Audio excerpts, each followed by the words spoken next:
All set, Eugene. All right. Well, good afternoon and welcome to today's focus webinar on CTR requirements for reporting data year 2022 emissions. This webinar is completely virtual. So it's not in person, not hybrid. It's completely virtual, and it's being conducted by South Coast AQMD's annual emission reporting or AER group, along with staff from the California Air Resources Board, or otherwise known as CARB. We're extremely appreciative to have them here today to help answer questions from our facilities in South Coast, in addition to all the other support they provided throughout the implementation of their CTR regulations. So again, thank you for being here with us today. I'll start us off with introductions from our panelists today. My name is Eugene Kang, and I am a Planning and Rules Manager for South Coast AQMD. I'll turn it over to the next person from South Coast, Mani Ferozian. Mani Ferozian, I'm the Acting Program Supervisor for Annual Emission Reporting Group. Maybe you can hand it off to someone else. Yep, and then James, I guess if you would like to go next. Hi, I'm James Koizumi. I'm a Senior Engineer in the AER group.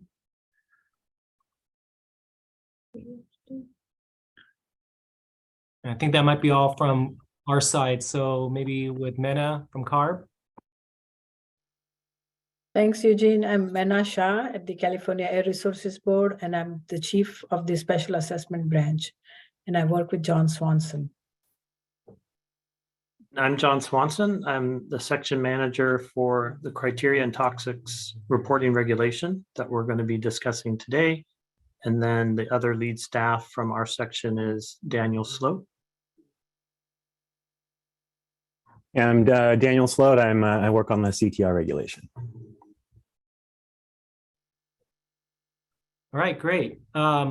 Before we get started, I would like to point out that we'll also be conducting a much more comprehensive workshop on January 18th to go over details of the CTR requirements, AER program in general, how to use our online emissions reporting tool, and how to submit an annual emissions report. So that workshop will be more useful and informative for those first-time reporters who are just starting out, mainly due to CTR requirements for phase 1 facilities.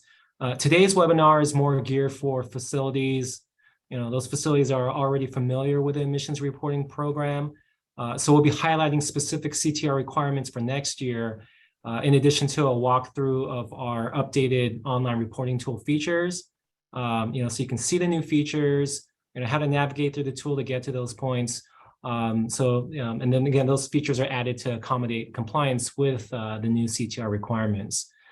Please be aware that this webinar is being recorded. So participating in this meeting hosted by us, you are agreeing to authorize recording of audio and visual content presented during this webinar, and consent to subsequent use of the recording in the public domain by South Coast AQMD. Well, we're planning to make this recording available on our AER webpage. So if you can't stay for the entire webinar, or if you'd like to know someone, let someone know what we discussed, you can refer them to the recording that will be posted again after this webinar is ended. We're going to do our best to facilitate a smooth meeting and public participation. Before we begin, I'll review some guidelines and general instruction for the webinar. So please make your questions or comments with courtesy and civility, and respect the public meeting process. Profanity or discriminatory comments are prohibited. Any violation of the above rules can result in your mic being muted or you being dropped from the phone or Zoom meeting lines. Please silence your other communication devices, such as your cell or desk phone. This will ensure that we are not hearing any feedback or causing interruption during the meeting. All participants on Zoom, except for South Coast AQMD staff, will be placed on mute by the host. You will not be able to mute or unmute your line manually. We have enabled the Q&A feature for this Zoom meeting. If you would like to type a question, you can click on the Q&A button at the bottom of your screen, and at any point during the webinar, at any point during the webinar, and a team member from South Coast or CARB will do their best to answer your question. If you would like to verbally ask your question, please click on the raise hand button on the bottom of your Zoom screen. For those calling in by phone, you can dial *9 to signal you would like to ask a question or comment. Your name or part of your phone number will be called when it's your turn to speak, and the host will unmute your line automatically. Okay, so we have 2 sections for today's presentation. The first part will be presented by CARB, or John Swanson will go over CTR requirements for data year 2022. The second part will go over the AER online reporting tool features to accommodate compliance with CTR requirements. That will be presented by Mani Ferosian.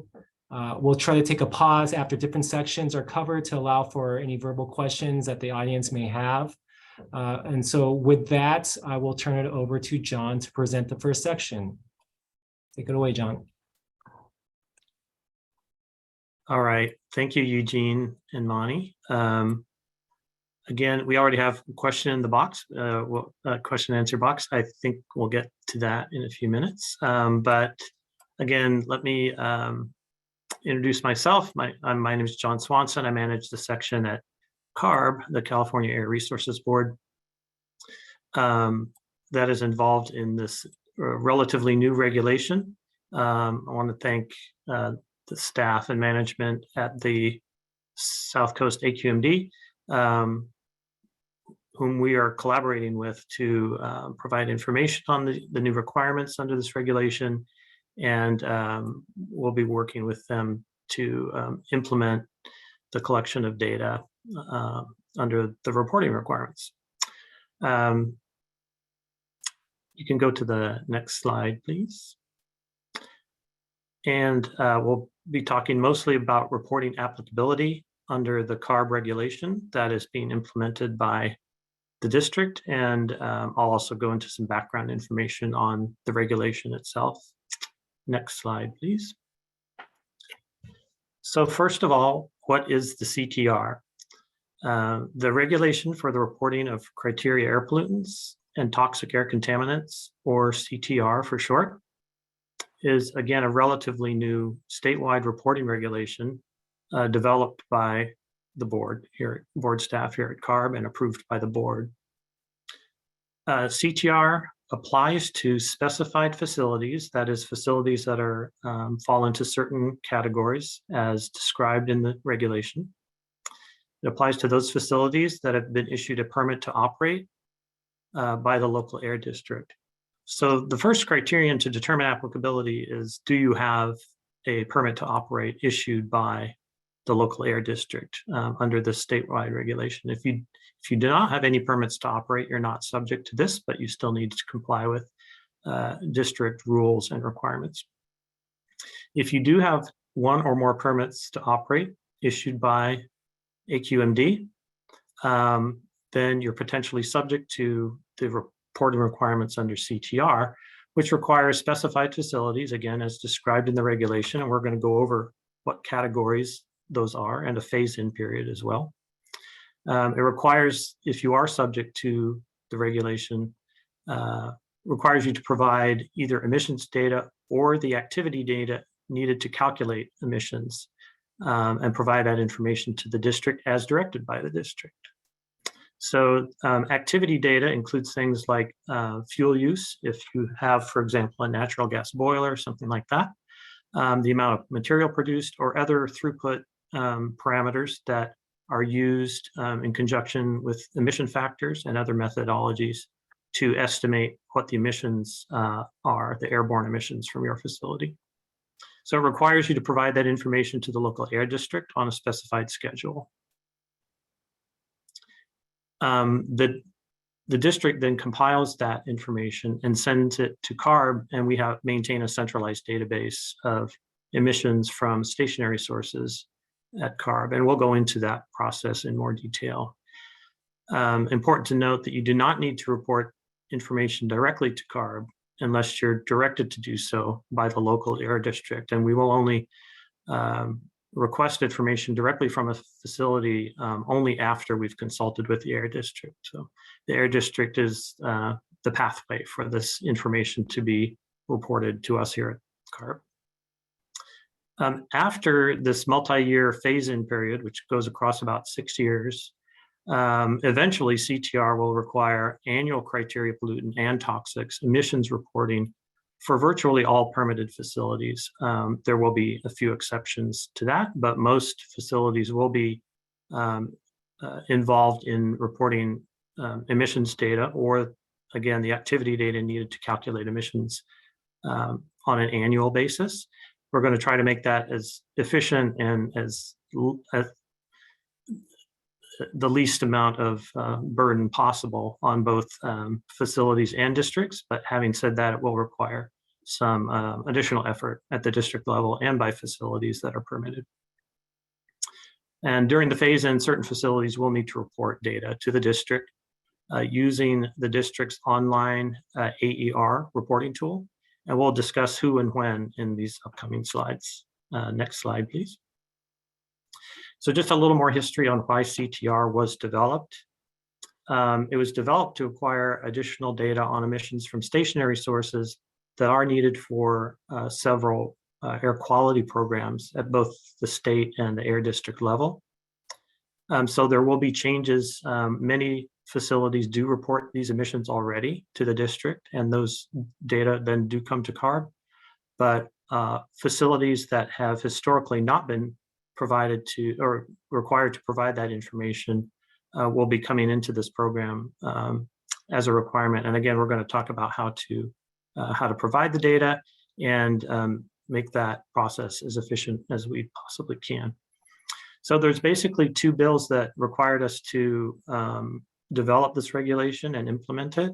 One bill is Assembly Bill AB 197.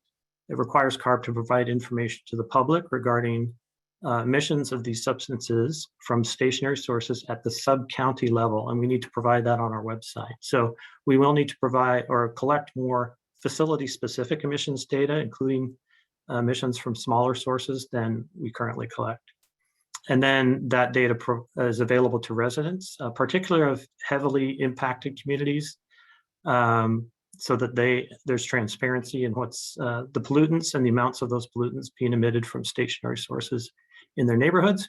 And then the data is also provided to other CARB programs, air districts, and the general public to identify and address air quality problems across a broad spectrum. AB 617 is the other bill that really motivated the development and revision of this program. And that bill, that program requires CARB and air districts in collaboration to select communities that are disproportionately impacted by air pollution, and with the support and input of community representatives, then establish steering committees and develop plans to mitigate pollution and protect public health in these disproportionately impacted communities like heavy industrial areas, areas around ports, and so forth. And that program will require community level emissions from all sources, including mobile sources like cars and trucks, area-wide sources, which include consumer products, smoke from fireplaces, other types of area-wide emissions, and also stationary sources, including smaller sources. And part of that program includes evaluating the cumulative risk from multiple sources of air pollution, air emissions, and evaluate that data and establish plans to mitigate health impacts within those communities. Next slide, please. So who is subject to the CTR requirements? The first version of CTR was approved in 2018 and only applies to a smaller subset of about 1,500 facilities statewide. And those are primarily larger facilities, more impactful facilities like petroleum refineries, large power plants, cement plants, things like that. And so that has been in effect. Most of those facilities were already involved in an annual reporting program. And so if you've historically been reporting to AER, you probably just continue to do so, but maybe with a few more requirements on the information that you need to provide. And the district will provide more information on that. The three categories in that first regulation included facilities that report greenhouse gas emissions to the mandatory reporting program at CARB for greenhouse gases. Facilities that are over 250 tons of criteria pollutants in a non-attainment areas, those are very large facilities. There's only about 50 of those statewide that emit that much criteria pollutants. And criteria pollutants include things like sulfur dioxide or oxides of sulfur, oxides of nitrogen, particulate matter, ozone precursors, which include reactive organic gases, and NOx, oxides of nitrogen. And then the third category was high priority facilities as designated by the district under an existing program, the AB 2588 hotspots program. The amended CTR is the one that brings a lot more smaller facilities into the program, and this is what we're talking about now. So there will be new requirements, and facilities that are not accustomed to reporting this information on a more frequent basis to the district will be brought in.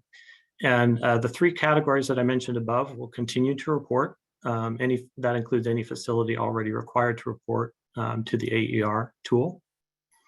However, several thousand more South Coast AQMD facilities are expected to come into the reporting program on this phased-in schedule. The CTR requires the facilities that are subject to any of the applicability criteria for a given year to report at least once during this phase-in period as described in the regulation, and we'll again get into the details on that. But as I said, it is phased in, and so the first phase, which includes several industrial sectors, which we'll provide some detail in a minute, that begins with 2022 emissions that would be reported next year in 2023. Then there's a gap year, and facilities that are in the list of industrial sectors in phase 2 begins with 2024 emissions reported in 2025. Then phase 3 begins the following year. Phase 3B applies only to the waste management sector, including wastewater treatment plants and landfills, and that they have a longer and extended period before which they will have to report, and that is specifically designed to allow new source testing for new chemicals that have been added to both the 2588 Toxic Hotspots program and CTR. Next slide, please. So who is in phase 1? Again, this phase 1 are facilities that need to report 2022 emissions next year. This includes any facility emitting over 4 tons of criteria pollutants, such as particulate matter, volatile organic compounds, oxides of nitrogen, carbon monoxide. If you are over 4 tons, you're probably already reporting to AER. But to get into a few specifics, there are 2 categories that are in phase 2. But if you're over 4 tons, regardless of your industrial sector, you are in phase 1. And so gas stations and auto body shops, numerous facilities, they are in phase 2, unless you're over 4 tons or you have another emission source that is in phase 1. So if you're, for gas stations, if your only permitted process is dispensing gasoline on a retail basis, unless you're dispensing over 10 million gallons per year, which is does occur, but it's rare, you will be in phase 2. If you're dispensing less than 10 million gallons of gasoline and your only permitted process is retail dispensing of gasoline, you'll be in phase 2. Again, that's 2024 emissions reported in 2025, so you have some time. The same applies to auto body shops. If you're an auto body shop and you don't have any other permitted processes other than paint booths, and you're less than 4 tons of VOCs, you will be in phase 2. However, if you're over 4 tons, you'll be in phase 1. And we did some analysis, and 99% of auto body shops are below 4 tons of VOC. So unless you're a very large auto body shop, which if you think you fall into that, we can help you determine applicability. Otherwise, you'll be in phase 2. One of the more common sources that's in phase 1 is permitted diesel-powered fuel combustion including emergency generators. And this brings in a lot of facilities. So if you have a diesel-powered backup generator permitted by the district, you are required to be in phase one, regardless of any other sources that you have on site. So we'll get into, there are a lot of those facilities, and we'll get into how to report those for the first time. There are some other categories, including the use of specified solvents as part of a permitted process, dry cleaners, chrome plating, releases from the fumigation of crops, post-harvest crops for market. Those are the main categories in phase one that affect the highest number of facilities. Again, who's not in phase one? Any facility that doesn't meet those core criteria. The core criteria are that term we use to describe the first three applicability criteria that I described, that are mostly already reporting. Those are MRR facilities, 250 tons, and high priority facilities. And then if you're not specifically listed in a phase one category. So again, if your only permit is for fuel dispensing and you're less than 10 million gallons, you'll be in phase two. If your only permit is for paint booths and you're less than 4 tons, you're in phase two. If you have natural gas combustion in a boiler and you're less than 4 tons, and we can provide some thresholds for that in our Q&A as well, or our frequently asked questions. Other categories, crematories, sandblasting, char boilers. Again, if you're less than 4 tons of emissions, then you're not in phase one. Next slide, please. So if you are subject to reporting, you'll provide information to the district through the AER online tool. Don't provide data to CARB unless you're instructed to do so by CARB or South Coast AQMD. You'll access the AER system online with a PIN code that will be provided by the district. The 2022 emissions reporting system will be available on the AER online tool in January. And what will you need to report? Some data will already be in the system for your facility when you log in. Data to be entered by the facility may include information on the location of the facility, such as mailing address, industrial classification, information on the permitted process and devices, and unpermitted sources as directed by the district. And then emissions or activity data as directed by the AER system, and that'll be covered by the district shortly. Next slide, please.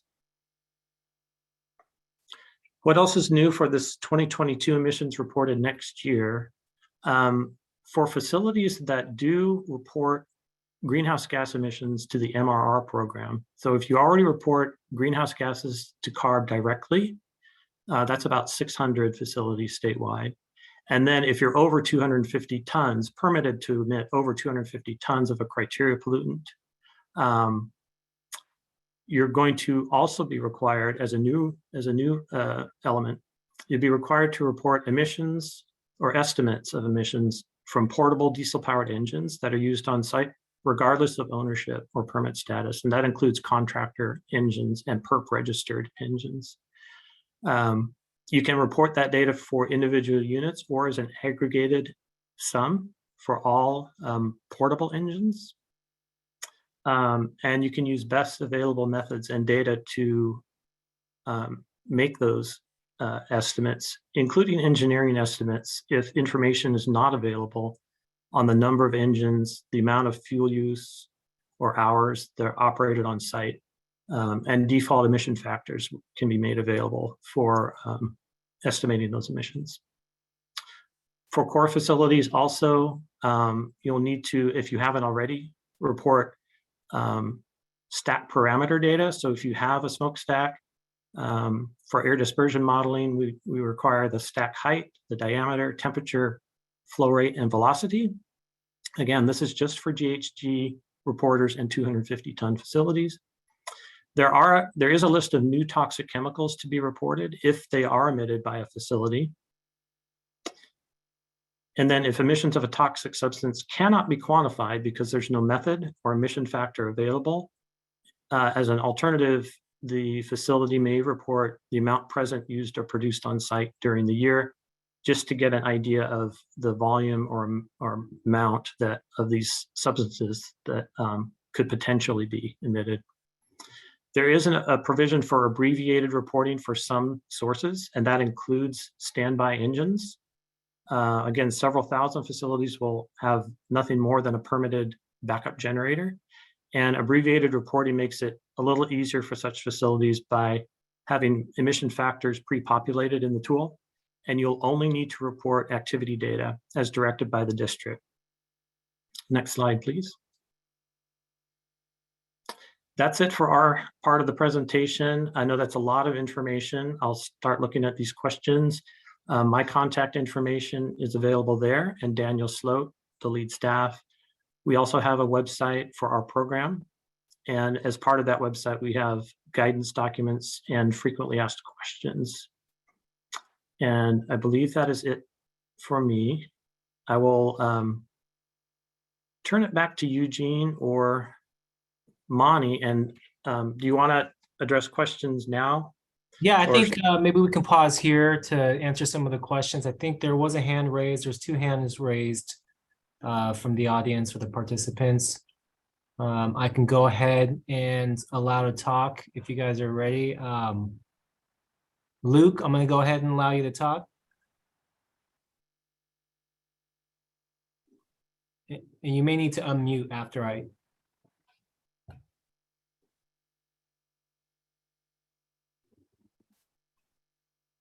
There should be a mute icon in the bottom left corner that you first have to select before you start speaking.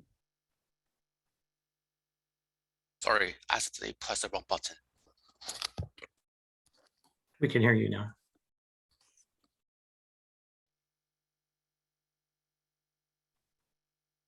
Yeah, I guess I that guess you raised think, hand was a mistake. Yeah, raise a hand by accident. Okay, I'll go to the next person in line, Thomas Green. Go ahead and. Hi, or can you hear me? Yeah. Yes. Are they taking, for these emergency generators, are they taking into account that, yeah, maybe a 500 horsepower engine, but we're just testing them most of the time and it's like on very little power, probably 100 or less horsepower is being used because it's not under load? Yeah, excellent question. Thank you. Yes, so for the diesel powered backup generators, there's also a question in the chat. Does this include natural gas powered backup generators? And it does not.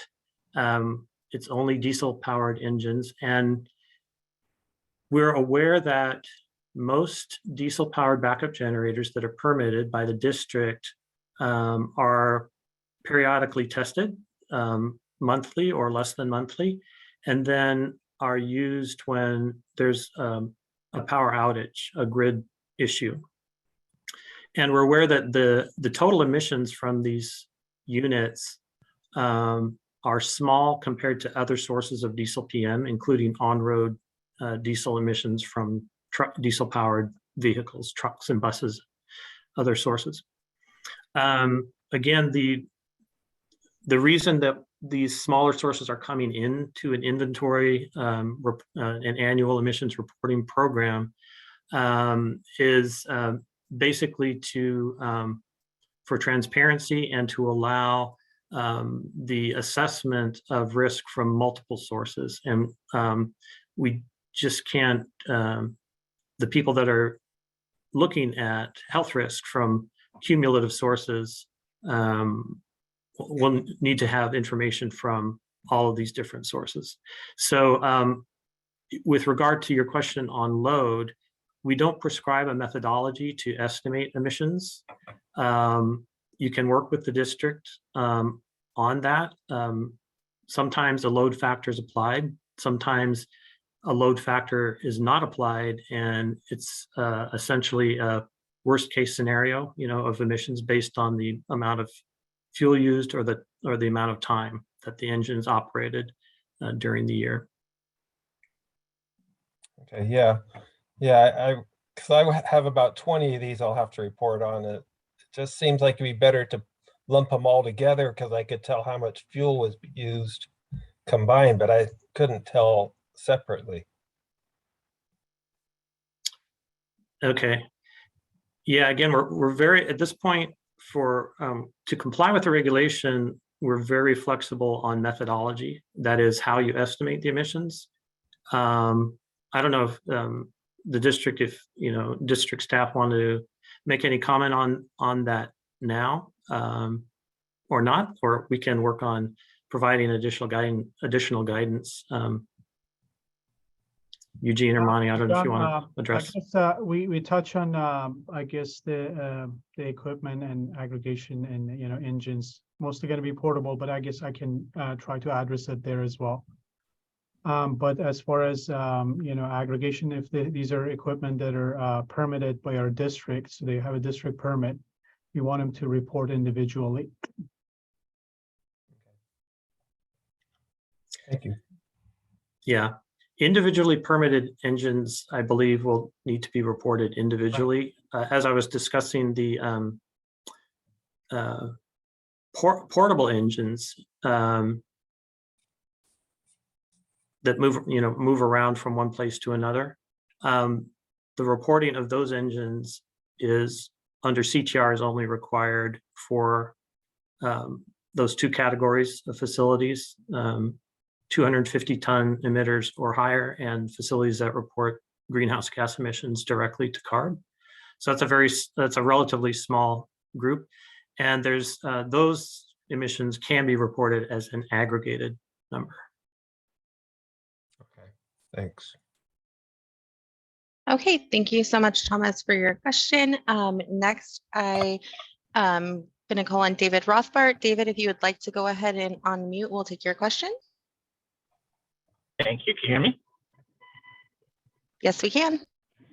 Very good. Thanks for the presentation. Very useful information.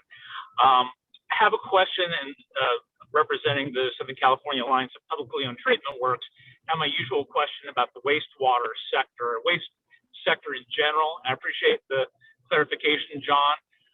My real specific question would be a situation where you have a, say, wastewater treatment plant where we're not reporting the new toxics, but we have, say, for example, an emergency diesel generator. Are we still to report the emissions or the use of the emergency diesel generator, but not the new toxics? Can you provide some clarification on that? Yeah. And again, if the district wants to chime in on this as well, please do. It's kind of a complicated phase in, and we're happy to work with you on questions like these. So if a facility has a diesel powered backup generator, which is a lot of facilities, they do come in to phase one in terms of a requirement to report. However, for the wastewater sector specifically, we have postponed the requirement to report new chemicals until source testing can be done to both identify what pollutants among the new chemical list are present and in what amounts.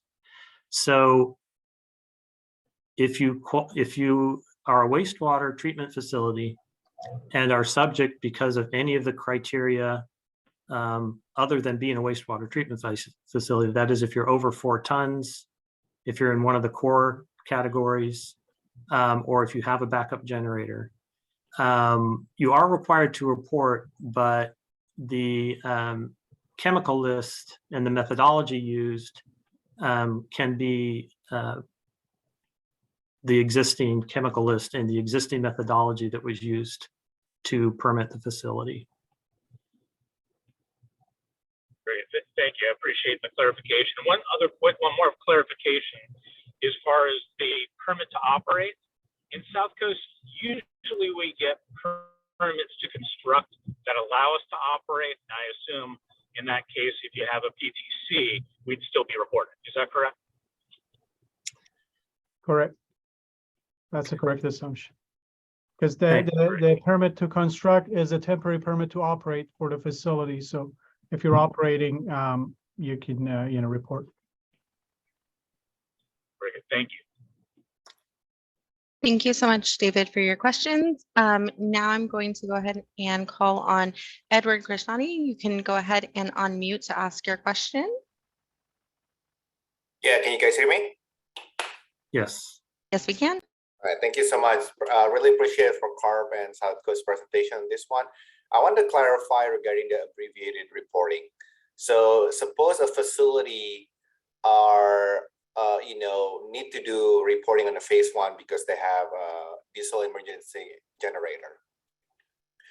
But they also have other permitted unit. So they may not, my understanding is that they may not eligible for abbreviated reporting.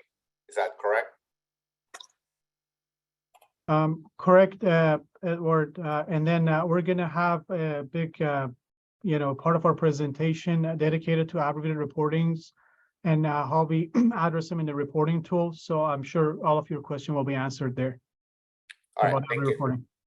Appreciate it. Thank you. Thanks, Bonnie.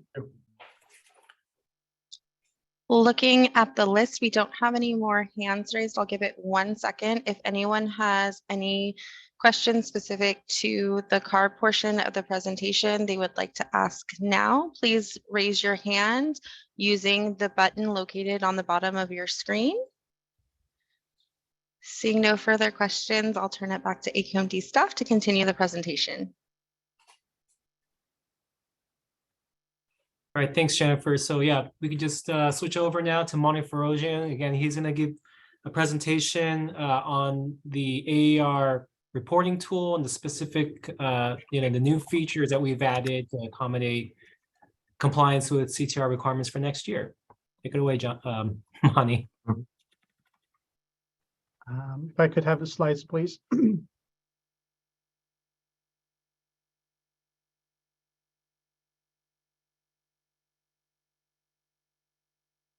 Next slide, please. So I guess we're done with the question. Next slide, please. So I guess before talking about the reporting features and new features, let me do a quick recap of the reporting program and applicability under annual emission reporting and now CTR that we're gonna basically our program is gonna be the gate for collecting these information for the CTR facilities. So the first criteria, which is spelled out in our Rule 301, facilities that emit more than 4 tons of VOC, specific organics, oxides of nitrogen, sulfur, and PM. And if they emit more than 100 tons of carbon monoxide, will be subject to our Rule 301 or AER program. And this category, somewhat overlaps with the new applicability that CARB has under CTR, which we'll be talking about shortly. The second applicability criteria under our program under AER and Rule 301 at South Coast AQMD is facilities that are subject to AB 25 hotspot program are required to report to us. So the first two categories or the first two boxes are basically our Rule 301 or default AER. Now the last box talks about CTR, basically the new requirements that CARB has, which will be the collector of the information for on behalf of the facility. And these are broken down to two categories. The first one is through the course of my section, I'll be referring to them as core CTR. And these are broken down to 3 categories. Criteria facilities, which John explained, these are the 250 potential to emit facilities that we're non-attainment for. Facilities that are subject to greenhouse gas mandatory reporting under CARB, and high priority facilities, all elevated risk priority facilities. So these are core CTRs. Starting with reporting year or data year 2022, additional facilities are getting pulled in, and we refer, or CTR regulation refers to them as additional applicability facilities. These facilities are broken down to 2 categories, if you will. One is basically, which kind of overlaps with the first box that we have, If you have criteria emissions greater than 4 tons, and for carbon monoxide, 100 tons, which, as John indicated, overlaps with our applicability requirement. And the second part is what we refer to them as industrial sector facilities, or facilities that are listed in Table A3 of CTR regulation. These facilities are coming in based on the type of industry they're in, their NAAQS and SIC codes, and activity and emission levels. Next slide, please. Our reporting tool, as most of you are familiar with, under the facility information section, breaks down all the applicability criteria. So here, based on the limited information that we have from the facility, we pre-populate or preload the applicability criteria that I just explained in the previous slide. And as you see, or if you're familiar with this tab, we added additional applicability sector, which is new this year at the bottom. The rest of it is the same as before. And we also have for AB 2588 facilities, we have a section which is shown in the smaller red box. I would like to further clarify and emphasize that AB 25 as facilities are subject to quadrennial reporting, and to keep track of who reports or comply with the quadrennial reporting, we break them down to phases. And as you see in this slide, AB 25 phase is number 3 for this year.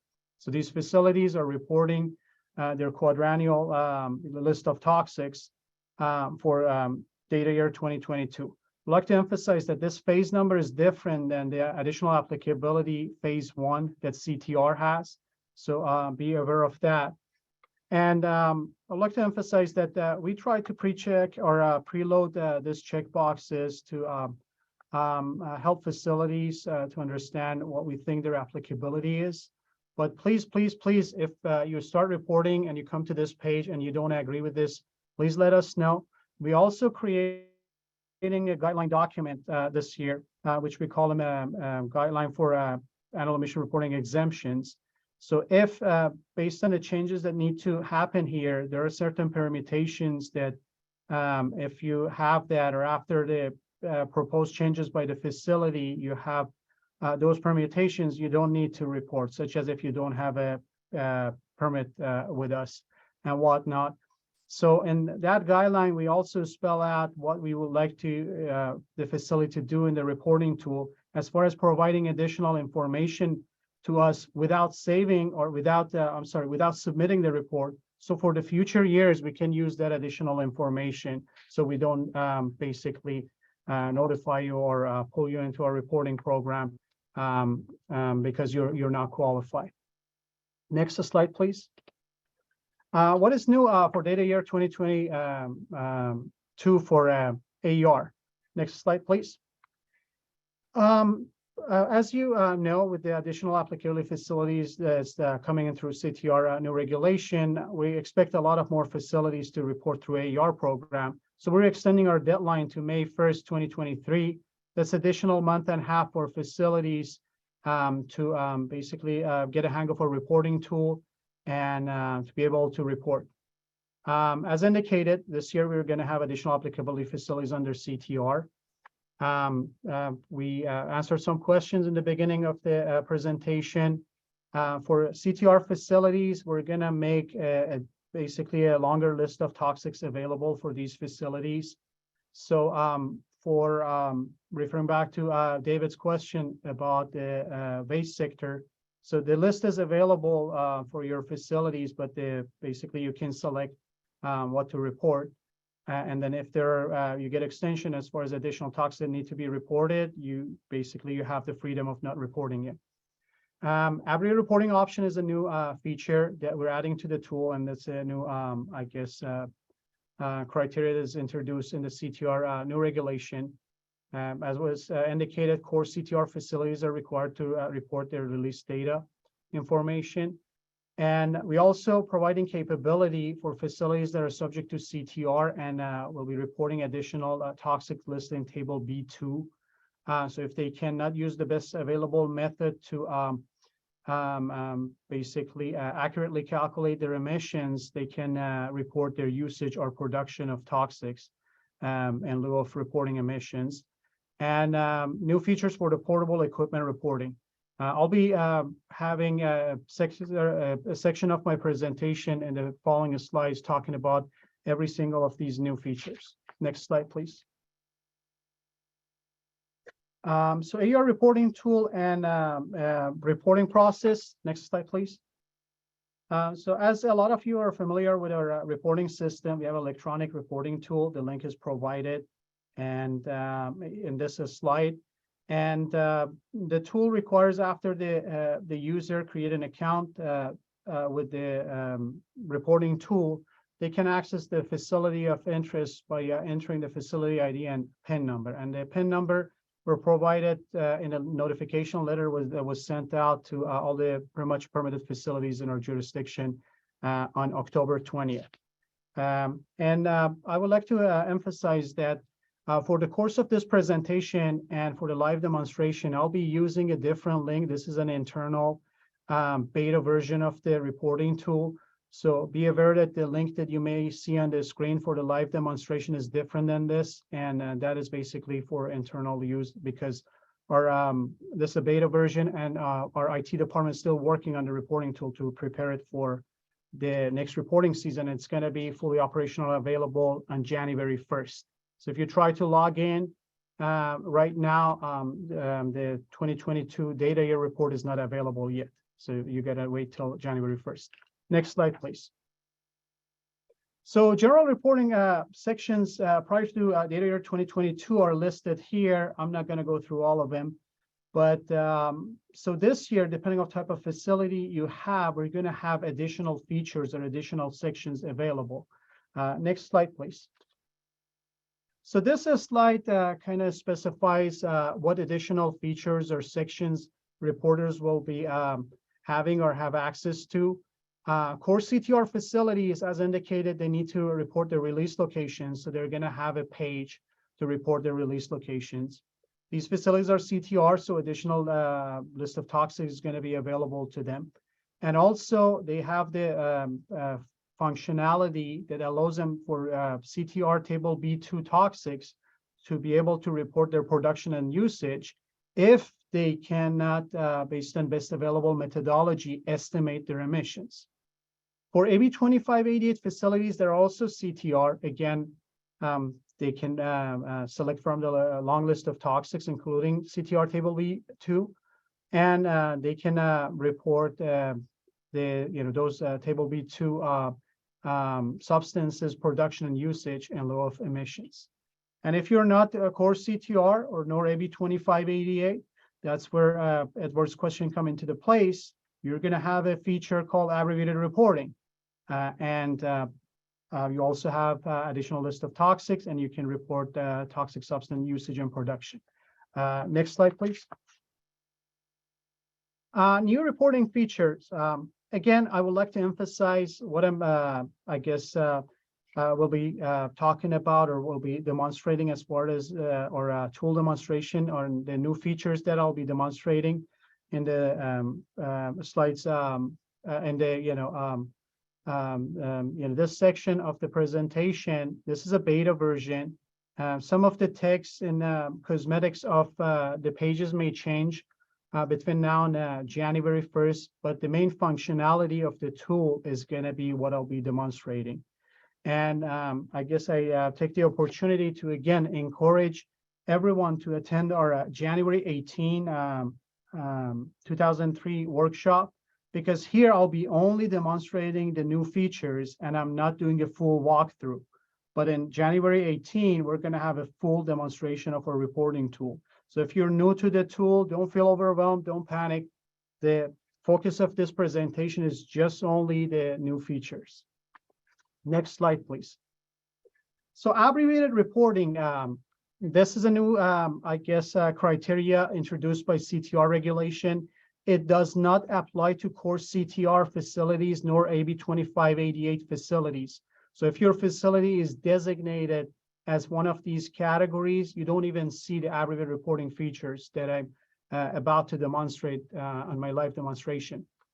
As far as who is qualified, what type of activities are qualified here, these activities are listed in the CTR regulation, but districts have the authority and I guess by CTR regulation to expand these and request for additional activities to be included for abbreviated reporting. And also CTR allows us to not, if we believe that we cannot, I guess, accept certain criteria or certain activity types, so we don't allow them to be abbreviated reporter for our district. So in this slide, I have the list of these categories, which I'm about to explain further. But all the green fonts basically illustrate the areas that we are different. I mean, we being South Coast Air Quality Management District, we are different as far as approaching the qualified activities under abbreviated reporting than CARB CTR regulation. The first category is agricultural operations. We are limiting these. As you can tell, agricultural operation can be really broad. So we're only limiting it to dairy, poultry, and swine farm operations. As far as second category is self-explanatory combustion of natural gas and propane in boilers and heaters. I would like to emphasize, which also CARB FAQ document also clarifies this, that propane can be an LPG, can be used, interchangeably in the industry, but we're going to treat them the same. So if you're combusting LPG or propane, you're qualified. The second category that I'm sure a lot of you guys have a lot of questions about is diesel emergency engines that are either running generators or fire suppression system. As you see, these two categories of engines, diesel generators, diesel emergency generators, and fire suppression system or fire pumps are qualified for abbreviated reporting. Our district submitted a petition to expand this to other permitted emergency equipment. So for, I guess, wastewater treatment plants or I guess water industry, if you have lift station emergency diesel pumps that are permitted as emergency, or if you have flood pumps, you can take advantage of abbreviated reporting. The next category is if you look at the CTR, it refers to it as retail sale of gasoline. We're expanding it not only to the retail sale, but to dispensing. And also we're including diesel. And the last category is cremation of human animal remains, which is the same as what CTR has. If you are familiar with the CTR regulation, one category is missing here, and that's aggregate facilities. So at South Coast AQMD, we're not gonna, I guess, accept, or we're not allow aggregate facilities to report as aggregate reporters, because we believe that their operation is more complicated and much more information than only activity level is required. So our tool is not going to allow those facilities to be aggregate reporters. Our tool is going to provide default emission factors auto-populated for all these categories. So as the reporter enter the fuel usage and select the type of devices they have, the tool is automatically calculates the emissions for them. And if you're an abbreviated reporter, if you're qualified for abbreviated reporting, you're exempt from South Coast AQMD toxic fee provisions in Rule 301E7, unless your criteria emission exceeds our Rule 301 limits or thresholds for criteria pollutants, which is automatically activate the fees. So I guess if I could share my screen to, I guess, switch the live demonstration for this part.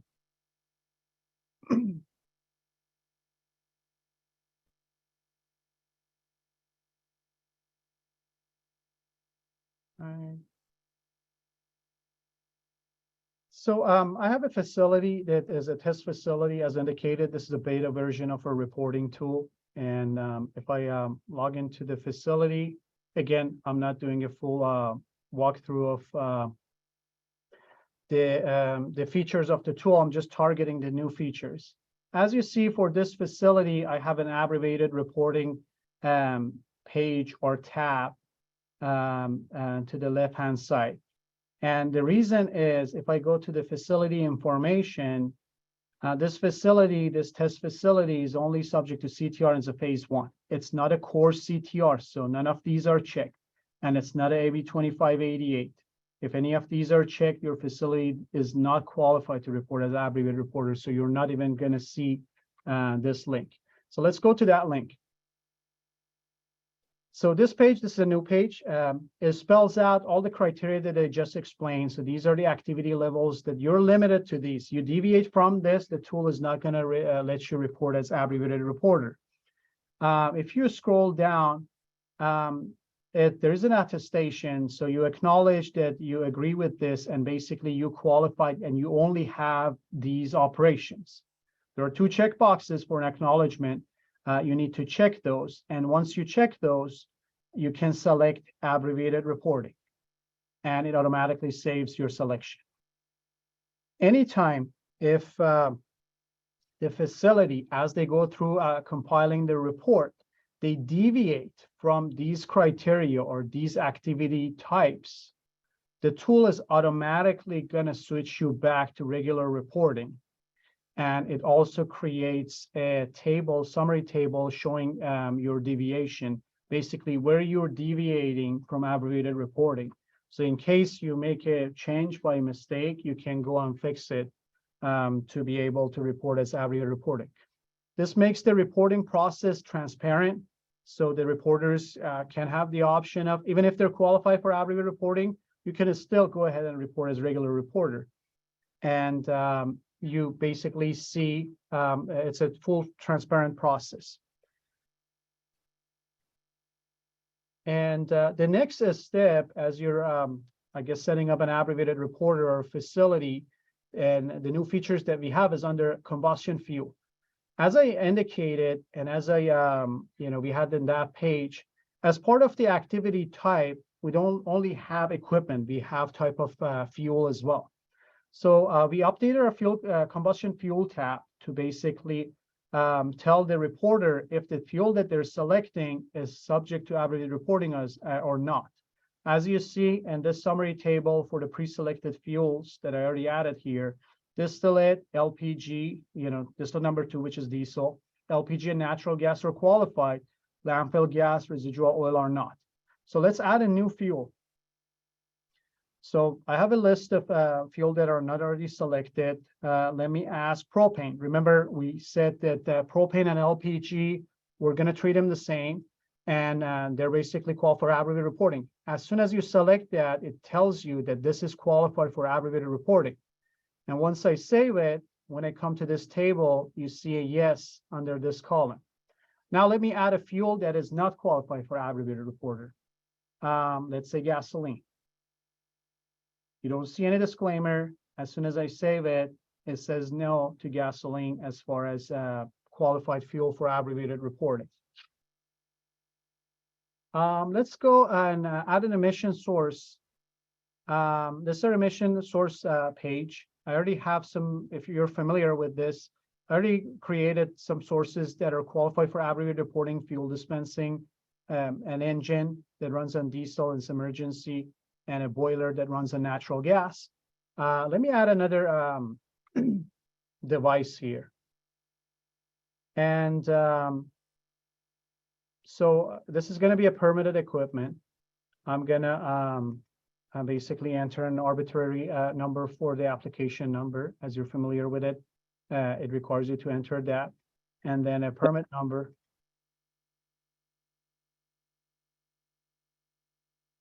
And what I'm trying to define here, I'm going to create an emergency flood pump.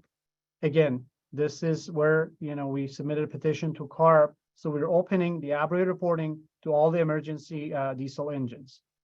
So this is a great example of that. And then you always indicate that what the operation status for your equipment is. This is a normal operation, so that equipment is active. So when you go, if you're familiar with our tool, you need to categorize what type of emission source you're defining. Once I click this orange button, I get a list of all the basically available options as far as what type of emission source category I have. So for abbreviated reporters, as indicated at the top here, all the devices that are qualified for abbreviated reporters going to have a red circle within letter A and M.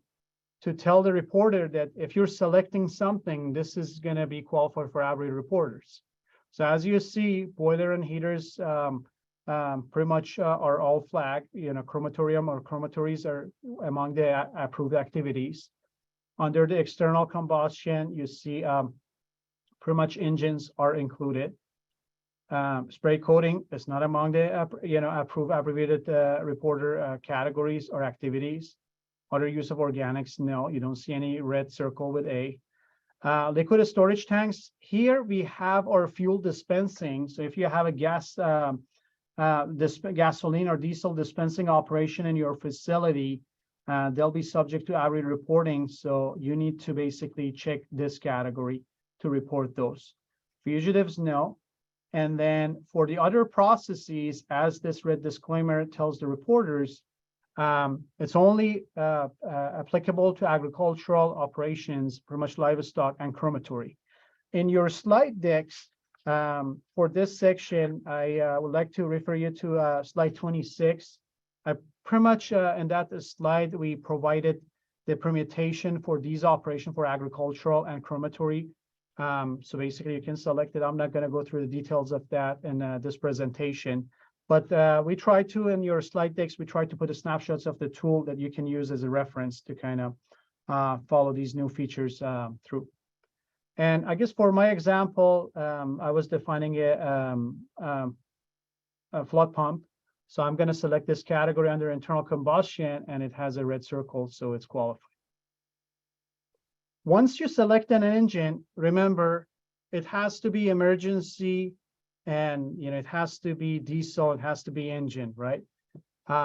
So for us to check that if it meets all the 3 categories, we added these 3 check boxes.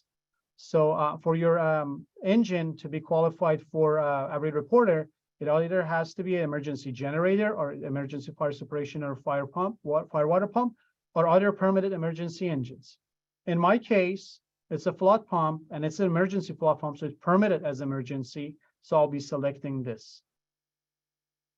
And as you're familiar with our tool, here it allows you to save it, go back to the equipment list, or proceed to report emissions. For the sake of time, I'm going to proceed to report emissions, save and proceed to report emissions. And once I open the emission reporting page, it basically, the first step, again, for the sake of time, I'll be quick here. We're not doing a full walkthrough. I select the fuel as diesel. As soon as, and then you can select one of the applicable rules. I just, for the sake of time, I'll just select one rule. Once you save, the tool is going to tell you that it's going to automatically populate all the emission factors for you for this category, which I say yes. And the next step to complete the emission calculation and ask for to throughput your activity level. So I have diesel, let's say I report 100,000 gallon, M stands for 1,000.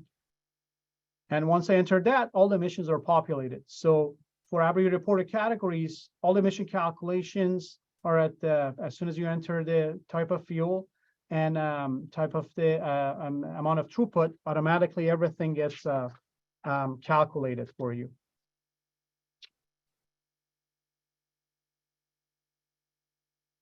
So coming back to the emission source list, again, I have all my emission sources, and they're all qualified categories. So if I go back to the abbreviated reporting page, it still remain as abbreviated. It didn't change it because I didn't deviate it.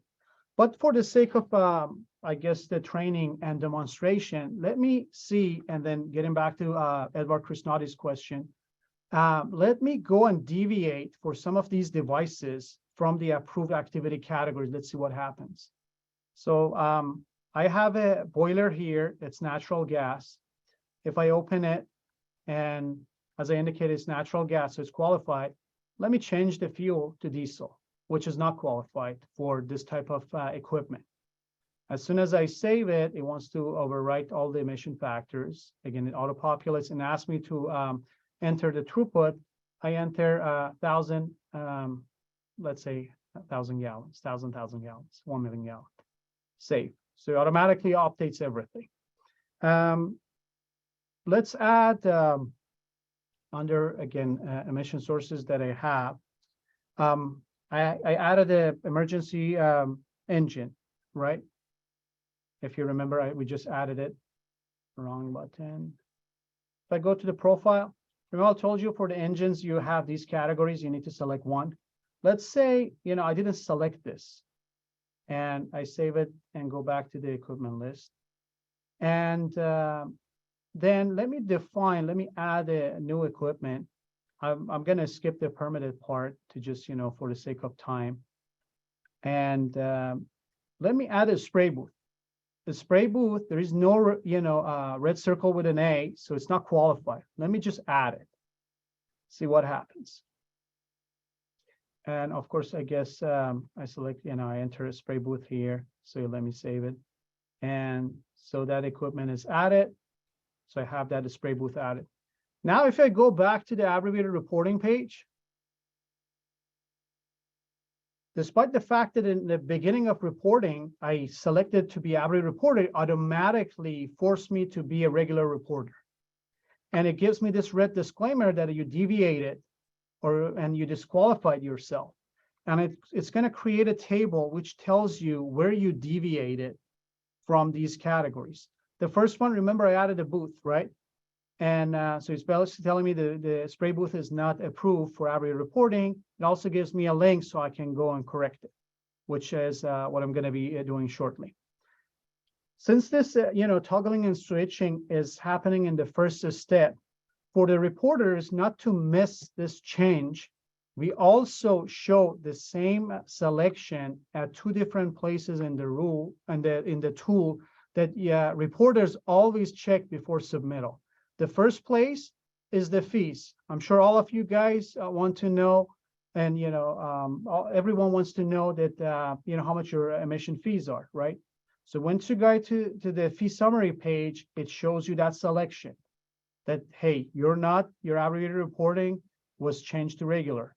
Also, the last step of the reporting, which is the submittal page, which I'm demonstrating here, it also tells you where you are standing as far as abbreviated reporting.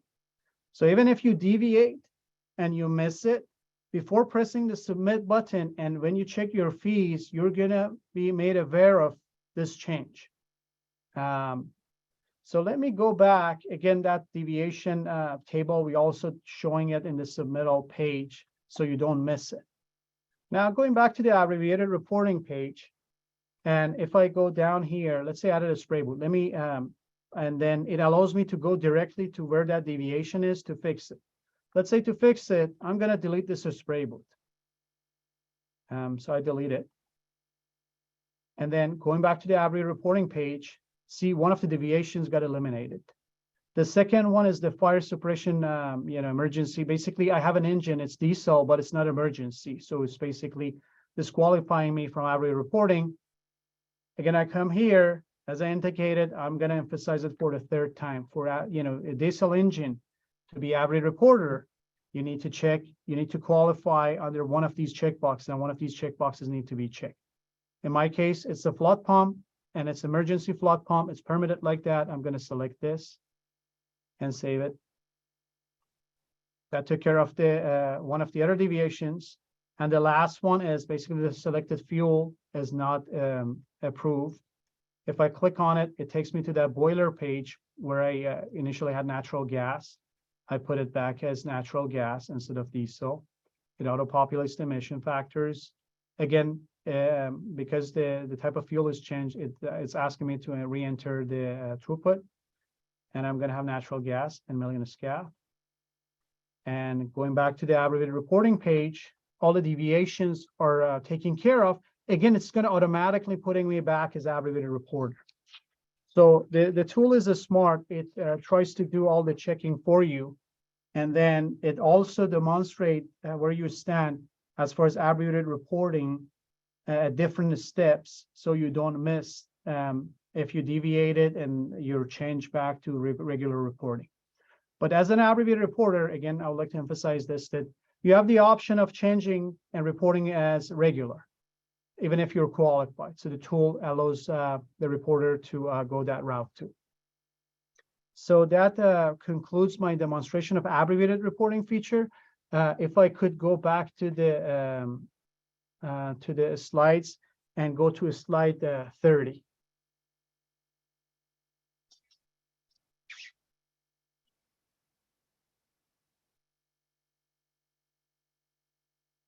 And I guess we'd like to open it for questions. So Jennifer or Eugene, if you could, do we have any raised hands, or if you could go through that?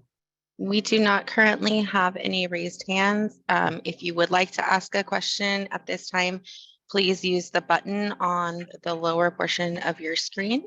We do now have a question from David Rothbart. David, go ahead and unmute yourself. Thank you. Thanks for the presentation. Quick question as far as default emission factors. At what point in time are you going to expand the compound list? You know, right now we have, you know, many compounds are being added to the compound list. And at least what I saw for your example, they looked more like standard compounds. Is there a plan to expand the default emission factors as a function of time? So Eugene, feel free if you like to chime in. I try to answer the question briefly. As part of the equate effort that you were I guess involved with, David, we look into updating our emission factors, look into all the available sources to basically update our emission factors, and we determined that what we have is the best default emission factors, so we couldn't expand on it. There are other efforts through CAPCOA as part of, because I assume your question is more targeted on the toxic side, right? Because we pretty much have the default factors for the criteria. And there's an effort through CAPCOA, Tarmac, which all the districts are collaborating to compile the emission factors that are available. And we're participating in that effort. And once that data is available and all the districts compile all their data, we're going to be looking into this. But at this point for this reporting year, we're not planning on expanding their emission factors. So whatever that we have in our AB 2588, let's say for the combustion sources, whatever we have in the AB 2588 guideline on our web page, which I believe is dated 2020. Folks at AB 2588, correct me if I'm wrong. But we're going to be sticking to that. But there are, as I indicated, there are other efforts. But the first attempt that we had through, I guess, equate effort to basically go look for the available factors, I guess we didn't find much updates. And I know there are other efforts as far as expanding the list, or a source testing group is involved, or basically taking over that effort to basically looking into, I guess, systematic testing or different, type of equipment to basically as an other avenue to address these default emission factors or expand our default emission factors. So these are other avenues we're looking at it, but for 2022 data year reporting, I guess we're going to basically be limited to what we currently have. Understood. I appreciate that. And I don't know if John Swanson's still on the line, but as far as I know, OEHA was looking into some work on expanding the toxicity list and coming with new information. I don't know if there's an update as far as OEHA's progress on that project. I don't have an update on that now. I don't know if Steve Zelinka is on this call.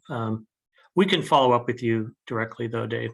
That's great. I appreciate it. And our CASA group will be meeting with you shortly. We could always talk then. Thanks, John. Yep. Thank you so much, David, for your questions. And I will look briefly. We do not have any additional hands raised. I'll give it one more second. Again, if you have a question, please use the raised hand link on the bottom of your screen. Seeing no others, if you would like to continue, Ani. Sure. Oh, I apologize. One more just came in. Thomas Green, if you would like to go ahead and unmute yourself. Yeah, hi. I just had a question because we'll be doing this for all of our emergency generators. The last time I did one of those emergency generators, the fee was pretty much zero because it was less than, I think, 4,000 pounds.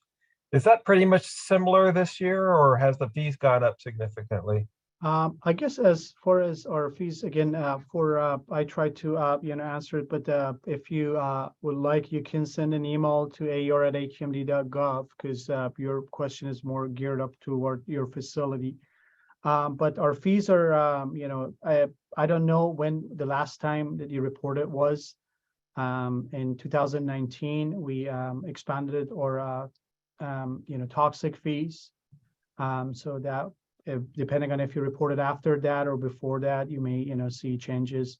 But every year our fees go up, at least our criteria emission fees go up by CPI. So if you reported last year, it's going to slightly go up with the CPI. But if you will like, you can send us an email and then we can look into what you have. But given the fact that you just indicated that you only have engines, keep in mind that if you use abbreviated reporting provisions in the tool, which I just demonstrated, your facility is not going to be subject to our toxic fees under Rule 301E7. However, your criteria emission exceeds 4 tons, you'll be subject to that. Again, depending on what scenario you have, how much your emission you have, this is going to change. But if you would like, you can send us an email and then our staff can kind of look at your historical data, help you out with that. Okay, thank you. No worries. And, the abbreviated reporting feature, and for us to expand this provision to additional facilities or the additional emergency diesel engines was for the same reason, because we expect a lot of these facilities to come in this year because of Sector 8 under Table A3. So we're trying to basically accommodate them fee-wise, at least on the toxic side, by expanding the provision of abbreviated reporting, not only to the emergency generators and fire suppression pumps, but also expanding it to all the emergency engines. All right, so Jennifer, if you don't have any more questions. We do have one more question, raised hand from Cindy Parsons. Cindy, if you would like to go ahead and unmute yourself. Hi, this is Cindy with LA Department of Water and Power, and I just have a quick question about the diesel engines. Yes. So if you do the abbreviated reporting, does that mean that the default emission factors, which have been used for the past, I don't know how many, 20, 30 years, would be applied? But if you have better data, is it better to use the engine specific data rather than the abbreviated reporting? Yeah, I guess the abbreviated reporting feature on our tool, you always ask great questions, Cindy. Thanks for your question. Our abbreviated reporting feature for us to basically, the way it's coded and to make sure that, I guess, reporters stick to the criteria, it basically limited. So to be abbreviated reporter, you need to stick to the default emission factors in the tool. So because the CTR regulation require these facilities to only report activity data to us. So unless we update our emission factors or default emission factors, that's the downside of being abbreviated reporter, because that's the only limitation you have. So you got to stick to the default emission factors. Okay, thank you. Thank you. Thank you, Cindy, for your question. Monty, at this time, we don't have any further hands raised.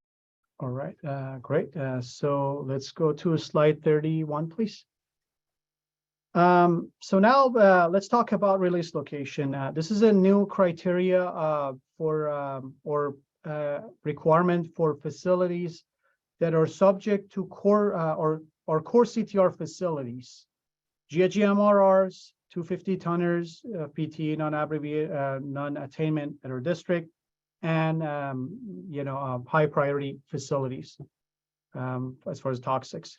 So what is required, if they have point sources, they need the name of the point source, coordinates, some additional informations.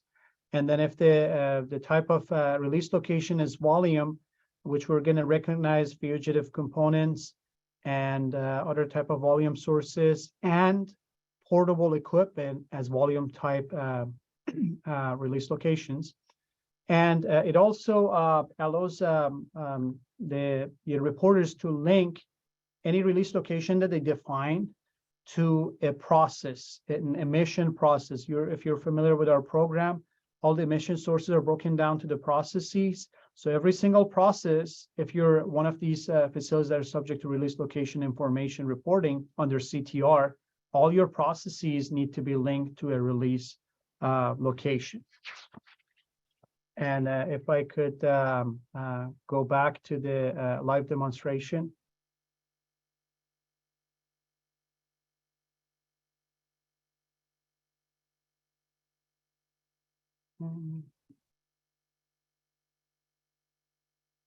So I had to switch to another facility. As you remember, I couldn't use the same facility because once you're abbreviated reporter, you're not core CTR. So this facility is designed to basically be a core CTR facility. If I go in here, I selected this facility to be a GMRR, which is one of the 3 categories for core CTR facilities. And as I indicated before, once you're core CTR, you don't have an abbreviated reporting feature. But instead, you have an additional feature, which is called release location, item 4. This page basically gives you an overview of all the release location that you already defined for your facility. And it gives you a summary table. It tells you the release location names and information that you enter for that release location. It also tells you if it's linked to a process or not. So as I indicated, this is a beta version. There's going to be some changes to the verbiage. This is going to be process as our IT team is working on it. So, and it tells you that this boiler and these emergency generator and fire pump are linked to a process. And this heater 1 and 2, which is basically a shared stack by this hypothetical case, the 2 heaters are fitting to the same stack. Or basically it's defined, but it's not linked. So for the demonstration purposes, let me add a new release location. And I would like to also emphasize that through the our AER tool, we're adding these icons. So always when you see them, I recommend you to put your mouse over it. It gives you additional information about that feature or that field that you're about to enter. So if I add a new release location, the first question it asks me or it prompts me to basically tell the tool is if it's a point or volume source. Again, I have an icon. All the, I guess, the instructions, definitions about release location and parameters that are required under CTR, our staff tried to capture in these icons. So we definitely recommend you, because this is the first time you're reporting this for this year, please put your mouse over this, read this content. It gives you great information and helps you understand what your source is going to be as far as point versus volume. So this is going to be a fire pump. So I already have the pre-populated ticks. I mean, because I entered it before it pops. So I'm not, for the sake of time, I'm going to just accept that. But you can always type in your description for the release name. It gives you a drop down of available stack configuration. So I'll be selecting vertical, longitude and latitude. Again, I have entered numbers here before, so I entered those numbers. There are different places that you're required to enter the longitude, latitude. One is for the release location. All the facilities under CTR required to report their longitude, latitude under the facility information. So the same field is available there. And our tool is somewhat has a logic. If you enter the coordinate that ends up in the middle of the ocean or somewhere that is not per se Southern California, you get a flag. For example, if I delete this, negative here, and if I try to save it, right off the bat, it tells me that my longitude is not valid because this is not basically a longitude for an area in Southern California or in our jurisdiction. So be watchful of that. So I'm going to select put 9 for the height. Again, if you mouse over any of these icons, it tells you the definition of what of these parameters mean. And I select, let's say 450 Fahrenheit, 10, again, for the sake of time. I put some numbers here. For a stack velocity and a stack flow rate, if you're savvy and you dealt with stack parameters, you know that velocity and flow rate are dependent of each other. So we made our tool that once you enter one number, the other number is automatically calculated. And then let's say if I go back and want to change my flow rate, it back calculates my stack velocity. So you cannot have your own enter number for both. So it basically looks at your diameter, it calculates velocity from the flow rate, or vice versa. So that way we make sure that we get consistent information. So once I save this new entry, it gives me an approval that this was saved. And also we get a lot of questions about CARB. CTR requires release location ID. For us, you don't need to be worried about it. Our tool automatically assigns a number as you add your release locations. So, and that's the number that we'll be using to basically report to CARB.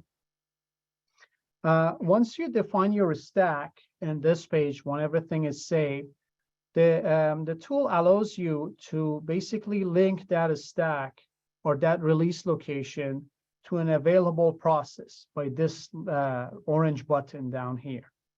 So if I select or click on orange button, it opens a table and lists all the processes that you already defined. And then in this case, the engine that I added is ES4, which I have here. So I already pre-selected it. As you're familiar, we have our own emission source IDs. So you need to kind of know what emission source your corresponding equipment and what process it's associated with. So in this case, it's ES1 process 1. There's a link here, link. So if you click on it, it tells us successfully map the emission process. So once I press OK, that item or that emission source / process is removed from the list, meaning that I already selected it, so it's not available. And as needed, you can link multiple processes to your defined release location. So if I close this, my fire pump is already linked to this process site. And it also, that process is shown down here. So every time, if I take a step back, go to that fire pump that I added, it tells me all the parameters that I saved in addition to what process it's being linked to. Let's go back. Let's add another emission source. And I'm sorry, another release location. This time I'm going to select the volume. For volume sources, all you need is a name. Let's say I have a group of contractor perp equipment that need to report for this facility. I can aggregate it. Next section of our presentation, I'll be talking about portables. So if you could bear with me. So for the sake of example,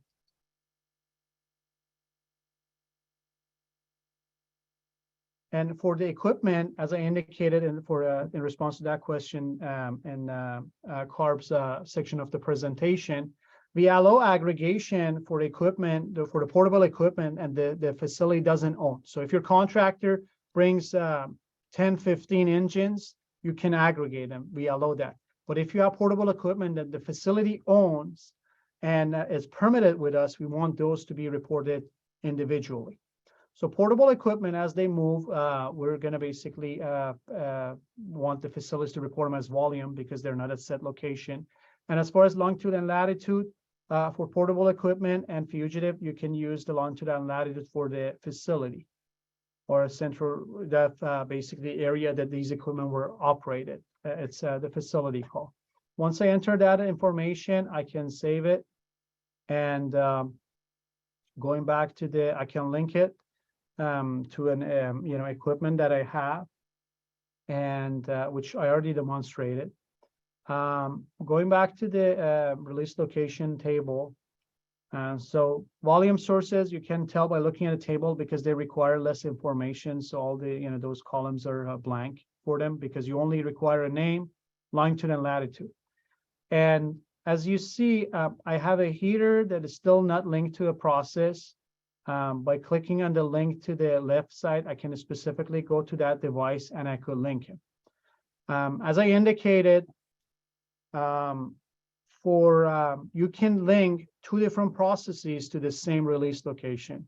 In this case, I had the example of that heater 1 and 2 that feed to the same stack, which these are ES2 and 3 for my example. So I'll be selecting both. So ES2, I click link, it was added, so the list gets shorter, and then ES3 got added. And once I close it and go back to the emission release location, that it used to be no, now it is yes. And of course, this table allows you to delete the record if you are willing to delete them. And also, if you go on the validation side, which you're familiar with, you can run it and it tells you if the equipment are not linked to processes. If you have basically equipment that are not linked to the processes, you get a flag for it. And I guess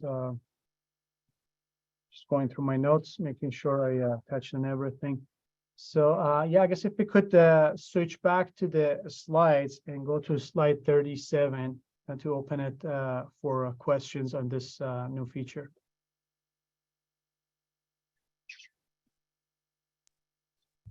At this time, we don't have any raised hands. If you would like to ask a question regarding the features, please use the button below. Okay, we have a question from Charlotte. Charlotte, if you would like to go ahead and unmute yourself. Yes, thank you. Thank you for the information, some clarification on this. For the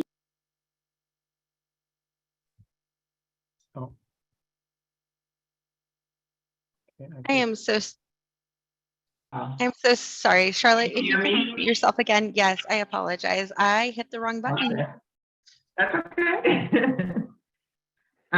For permitted engines, we will report individually.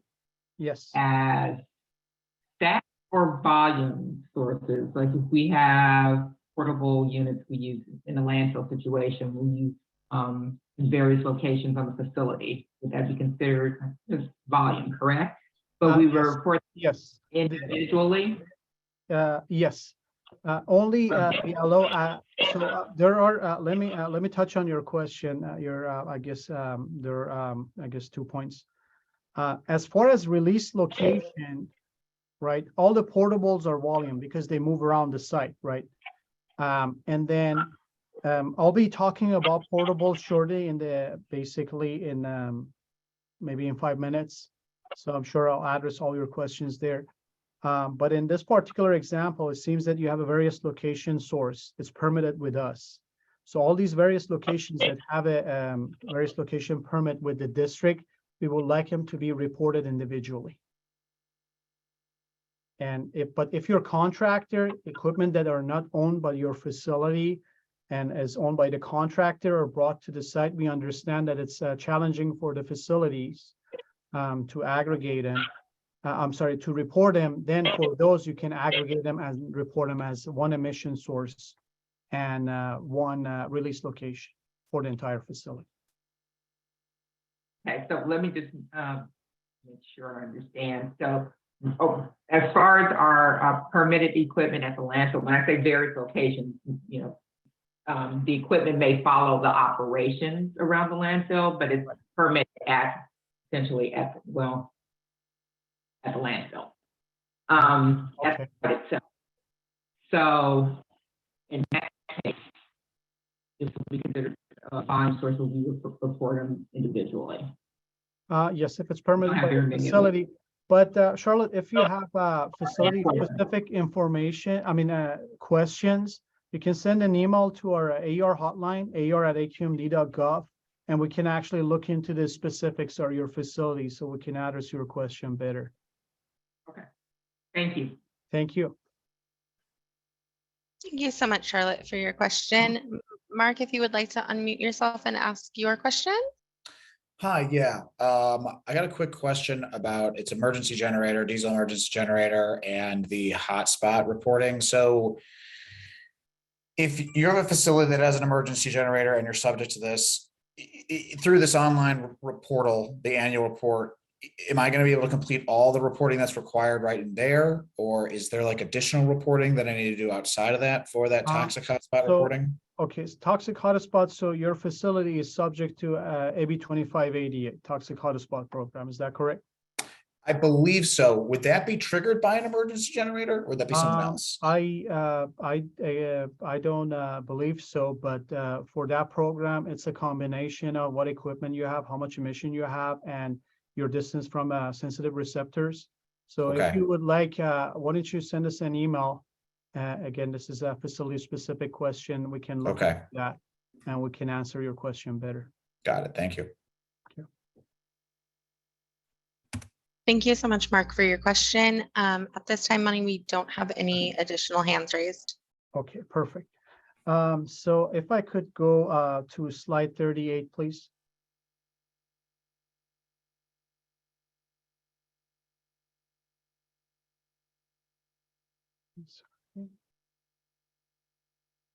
So as indicated before, facilities that are subject to CTR are going to have additional list of toxics, or the toxic list that or the options that they have, the drop down that they're going to be able to see is going to be longer.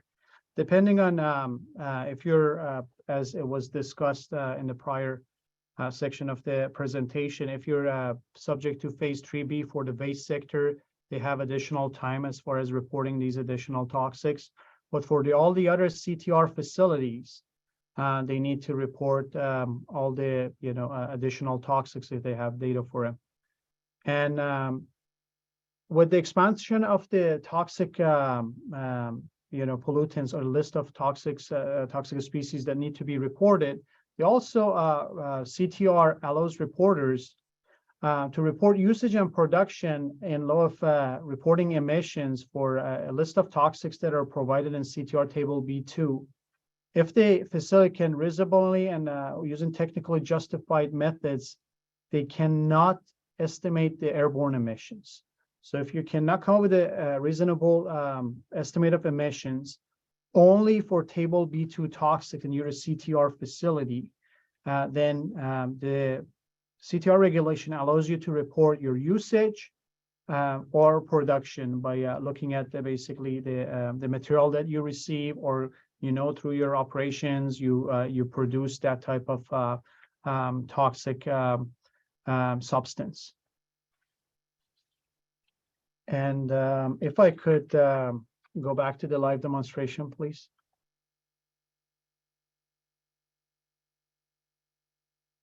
Thank you. So I'll go back to the same facility that we talked about, release location. Again, this facility is a GHG-MRR, is a core CTR facility, so it gets all the requirements and all the options for the CTR reporting. I would like to emphasize on or demonstrate is the additional toxic substance production or usage. This is the tab that, let's say for those table B2 toxic substances, the facility determines that they cannot reasonably calculate emissions for that particular substance on table B2 of CTR, and they would like to report usage. They need to come to this page. Similar to all the other pages, it provides you some general background information about this page. And it provides a little summary table at the bottom, which demonstrates or shows the reporter what substances and usages are already reported. The goal for this page or this tab is for the reporters to aggregate all their usages for that particular substance. And so you don't need to use it by your different operation. You can just aggregate everything for the facility and just report one line item for that particular toxic substance.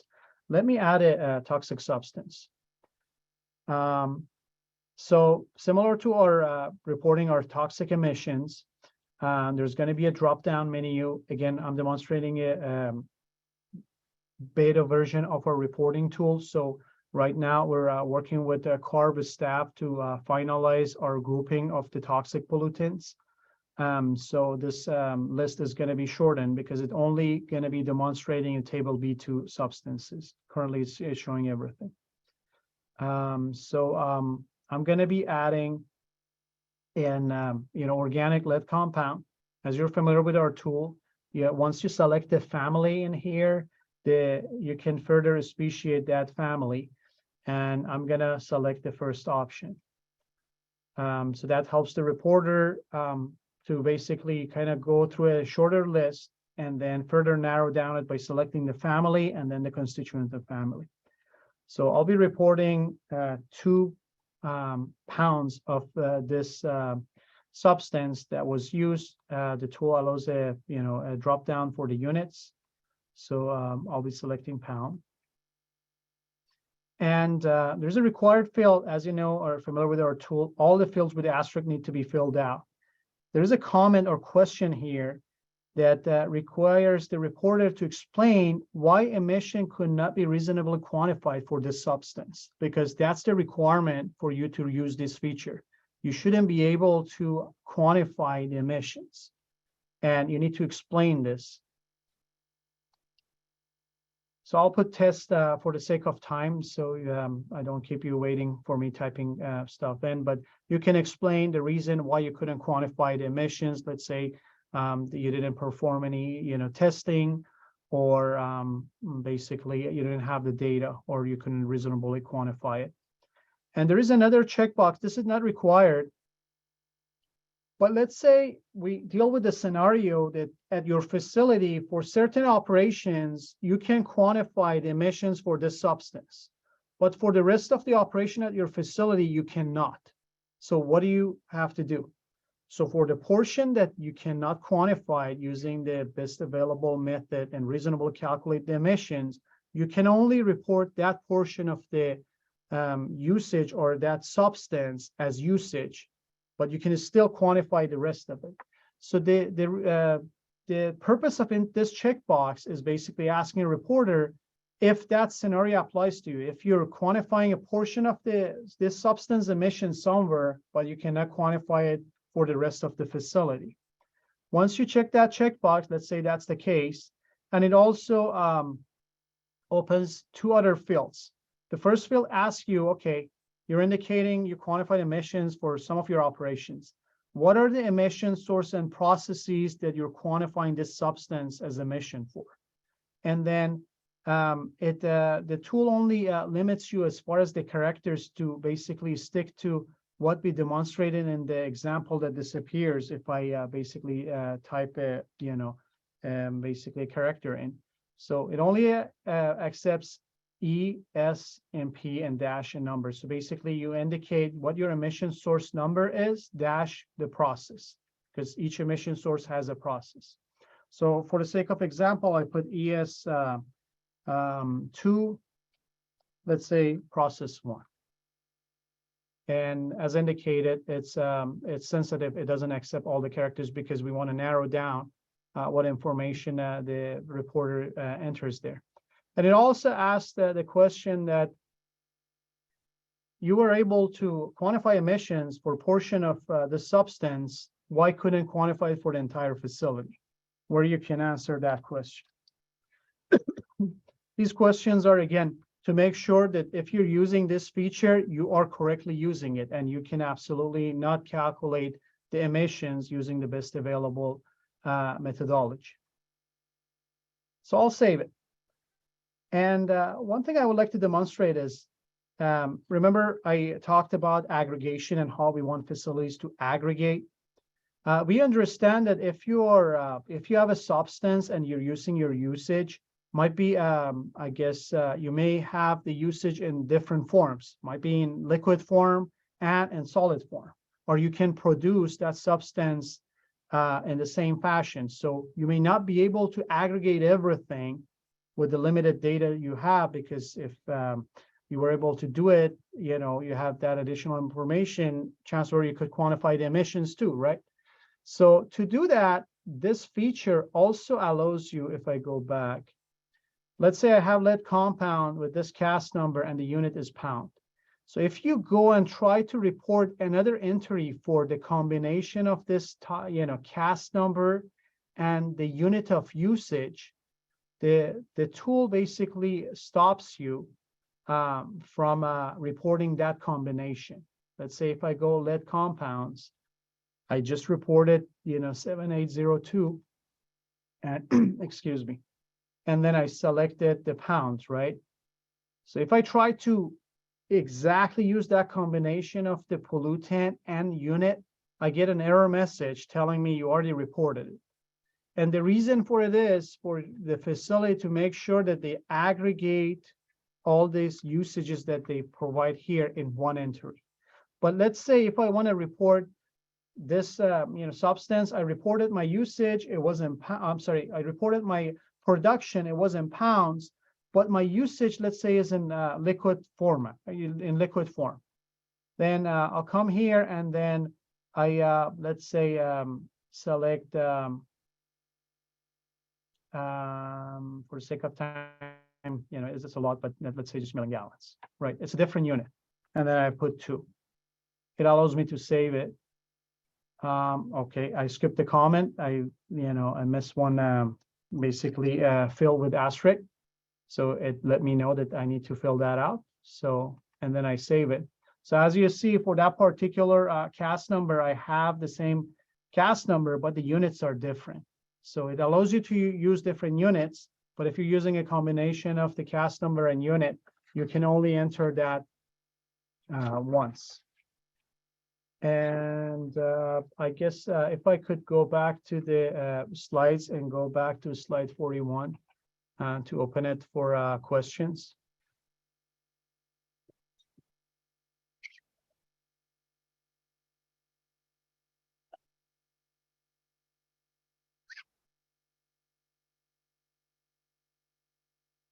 So do we have any questions?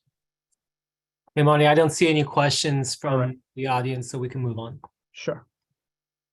Okay, if I could go to next slide. So portable emission sources. This is one of the areas that we get a lot of questions about.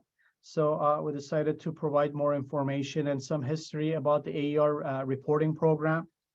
If you've been reporting to us and if you've been familiar with our reporting program prior to CTR and have read or SACO's AQMD Rule 301 Section E, which basically defines our program, which is a fee program, emission fee program. And it's indicated there that for the AER program, the reporting is basically for all permitted and unpermitted equipment. So as far as our district is standing on portable, all the permitted and unpermitted equipment needs to be, has been subject to our reporting program under Rule 301. The only exception was always for PERP equipment, which are California Resources Board Portable Equipment Registration Program, which is for portable equipment that can be, I guess, operated across the street, across the state.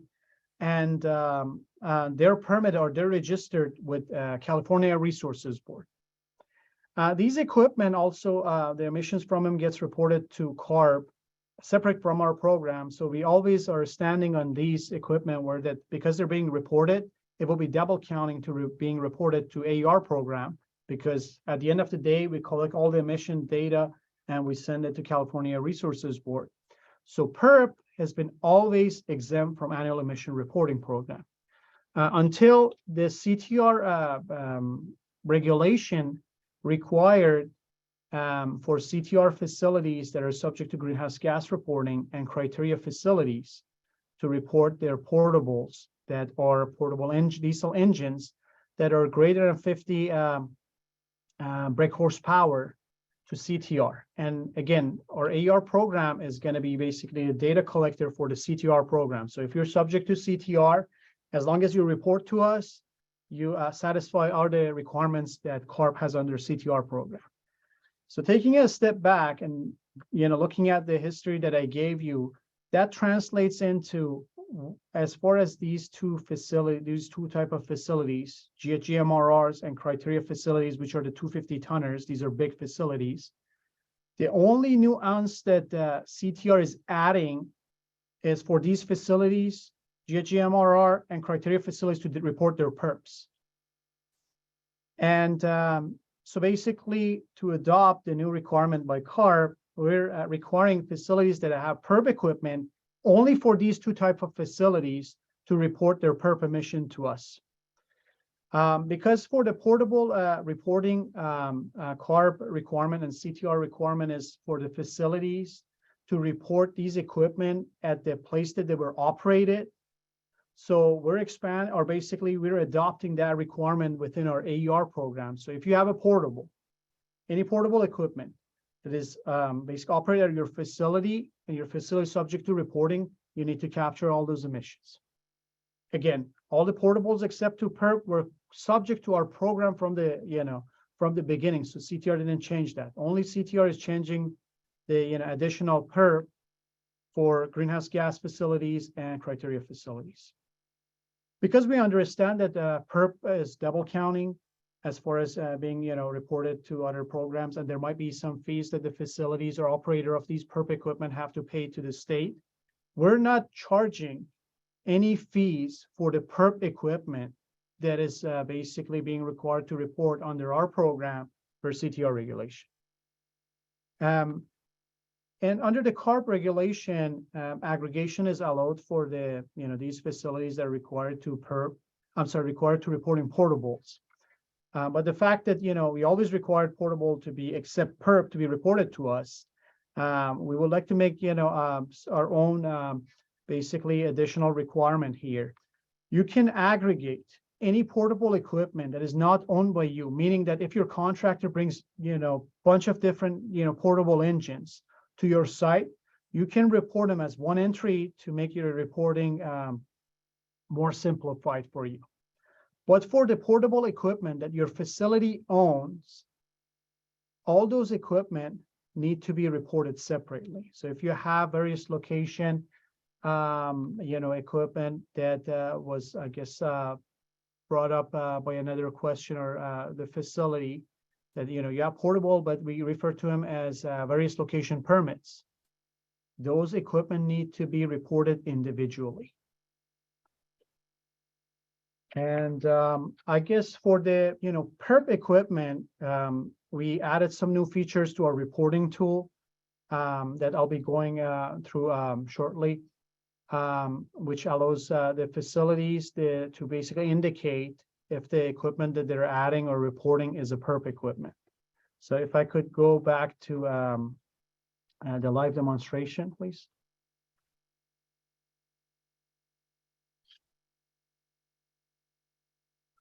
So let's go back to emission release location. Emission source. And I would like to add a new engine, or it can be aggregation of multiple PERP, right? We indicated if you don't own it, chances are the PERPs that are being operated at your facility or your contractor. You're a refinery going through turnaround. Contractors are bringing all kinds of equipment to your facility. So pretty much I'm going to be defining in aggregation of let's say 4 or 5 contractor engines. We added this. If I go back to my screen sharing, okay. So under emission sources, I'm adding an emission source. It brings me to this page. So if you are basically all the facilities that basically access the emission source page, see a new section added for PERP equipment. But as indicated in the red font and in the icon here, this feature is only available to GHG-MRR and what we refer to as 250 tonners, or CTR refers to as criteria facilities. You're not those facilities. Basically, if you go to your facility information and MRR or 250 tonners are not checked, This feature or this, this checkbox that I just showed you, this is grayed out. You cannot select it. First criteria that you need to meet, be one of these two facilities. So if you are not among those two categories of facilities under CTR, you're not required to report your PERP. You don't need to report your PERP because under our jurisdiction, we don't want you to report PERP. So PERPs are only required for these two facility categories. The other criteria that, let's say I'm an MRR, which is the case of this facility, so I can check this checkbox. But this equipment is registered, it's not permitted with us. So the first checkbox that is here meant to be permitted with means permitted with South Coast AQMD. You're registered for that equipment, you're not permitted. So if you select this checkbox, it grays out and removes your checkbox and the PERP selection. So you got to make sure if you're a GHG-MRR 250 tonner and you have PERP and you're supposed to report them under CTR and you want to report it, make sure you don't check the permitted checkbox. So that's the case. I'm going to select this checkbox. I'm defining a new PERP. The emission source, I'm going to say contractors. PERPs. So I have 10 PERP equipment came to my site. I'm aggregating them. I don't own them, so I can, South Coast AQMD does let me aggregate them, so I'm aggregating it. And then these are normal operation. Once you select the PERP equipment, when you go to define your categories of emission sources, which we talked about this under abbreviated reporting. Again, you don't see this facilities core CTR, abbreviated reporting is not available. You don't see all those red circles. So basically, not all the categories here will be available if you select PERP. If you're PERP equipment, you have no business with fugitive components, right? So all these are grayed out. If you're PERP, you're not a liquid storage tank, right? So all these are grayed out. So only the external combustion category, internal combustion categories that are designated as portable. Some of these engines, if you're familiar with our tool, it indicates a stationary. If you're PERP, you're not a stationary, it's portable, right? So these are all grayed out. And our other process feature, which I guess you have abrasive blasting under that. So these are going to be basically open. Any other categories are basically grayed out, so you cannot select them as long as you have that PERP checkbox checked. So in my case, I have my PERP equipment. I'm going to select them to be portable for the sake of this demonstration, 4-stroke lean burn with catalyst. And again, it's going to add some additional checkboxes. This is PERP, it's not emergency, so I'm not going to be checking any of these. And I'll click the save and proceed to the process reporting so I can report emissions for it. And here I select these are diesel engines, which is just a random rule for the sake of time. And then all the emission factors are populated because defaults are populated. And I enter my throughput. Let's say I want to put like a really considerable throughput. So emissions will be really high. So this facility is designated as PERP. I mean, this equipment or this aggregation of contractor, PERP diesel engines, or basically ES6, emission source 6. So make the process transparent, so the facilities can say where their PERP emission goes, and we're not truly charging them fees. We updated our review summary pages. These are the pages that you go to basically see the summary of all the emissions reported and your fees. The first section of the summary pages is the criteria pollutant summaries, where you see the aggregation of your criteria pollutants broken down by the device categories. As you see, in the past, we had 2 tables for permitted and unpermitted equipment. Now this is expanded to permitted, non-permitted, excluding PERP, and PERP. So we're segregating the emission that these two type of facilities report as PERP in here, so the facility can track where their PERP emission is going. If you go under the toxic emissions, which is if you're familiar with our new toxic fee, I guess, requirements after 2019, we have different toxic fees, facility, cancer potency weighted emissions. So if you open any of these basically fee categories for the toxics, and you click on the blue link, which lets you to see what facilities are contributing to that particular emission number, you see the emissions and it tells you if it's excluded because it's PERP. See here, the annual emissions that was reported for benzene is 191. What is subject to fees only 3.6 pounds, because the ES6 that I added as PERP and it had 186 pound of emission is not counted, so it's being deducted. And so on and so forth with the other tables.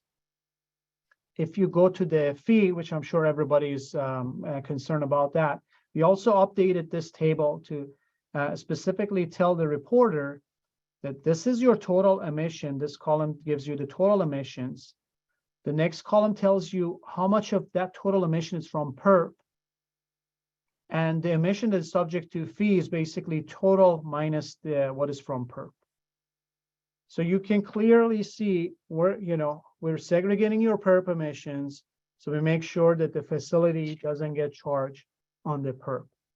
But again, I would like to emphasize that if you have PERP, you only are required to report them only if you are GHG-MRR facilities and you are basically criteria facility on the CTR, which these facilities have potential to emit up more than 250 tons for the criteria pollutants that we are not attainment for at South Coast AQMD jurisdiction.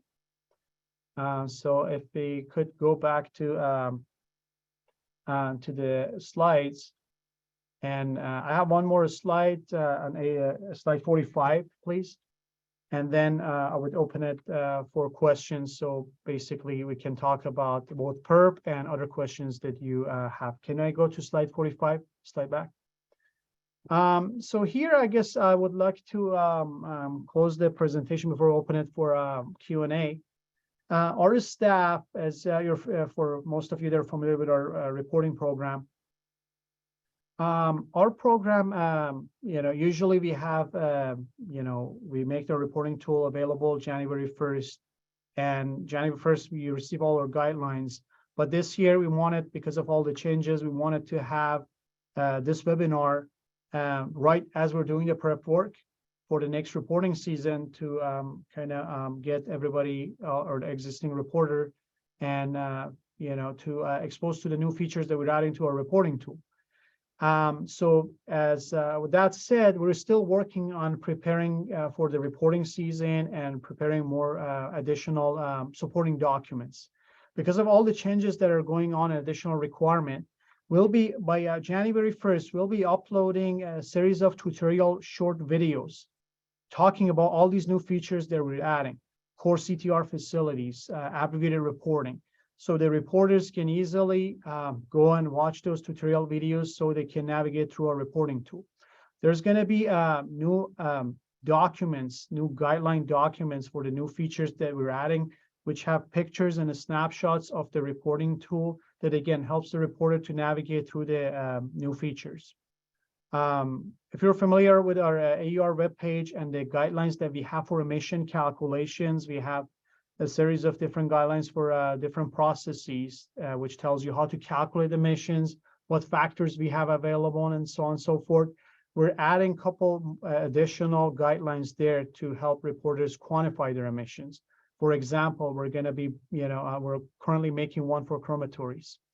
We have general documents that we update every year, help and support manual or FAQ documents, which will be updated as well.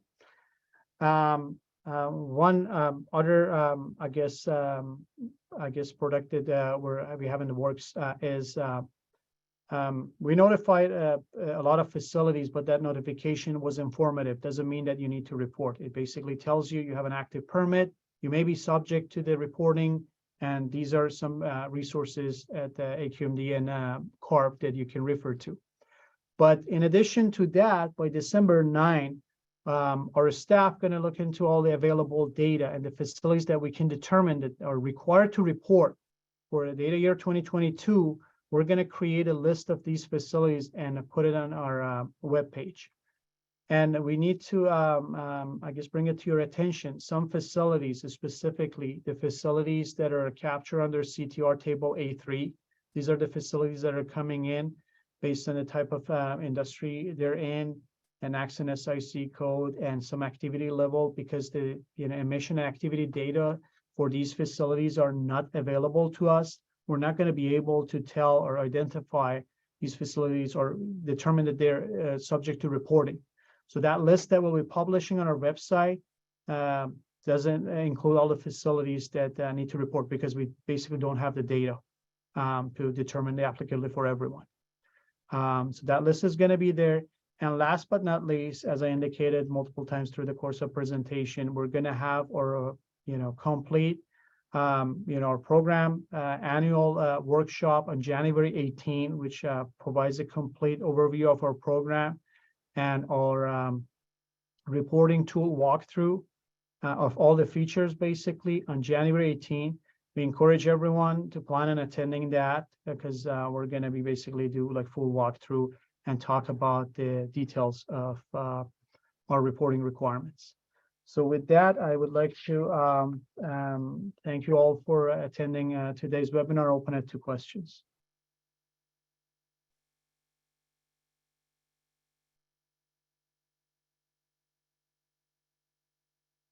I'm not seeing any hand raised. Again, if you would like to ask a question, please use the raise hand button on the bottom of your screen. Staff is also available to answer questions via the Q&A if you would like to type out a question. Right, and Paul, if you could possibly add the slide, or go to advance the slide to the last one Yes. where we have contacts. There's thanks, Paul. Right, so again, this is just kind of the first in a series of workshops and webinars.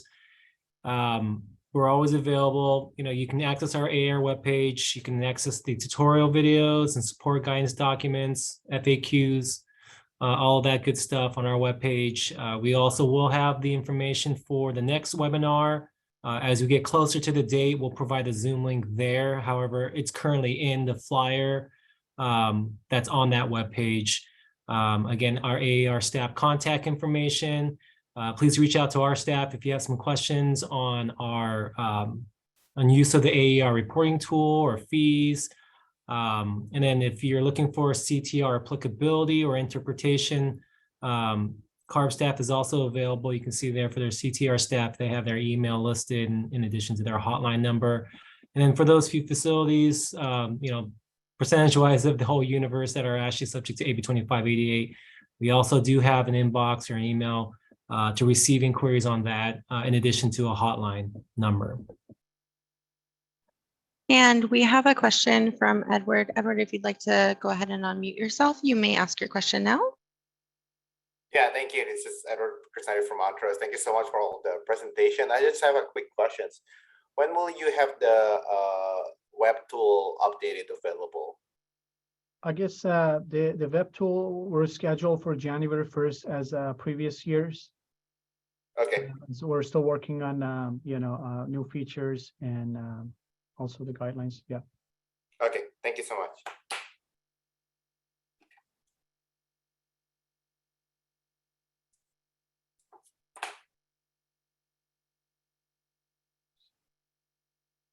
No more questions, Jennifer? At this time, we don't have any additional questions. Again, one last time, if you have a question, please use that raise hand on the lower portion of your screen. There is a question in the Q&A.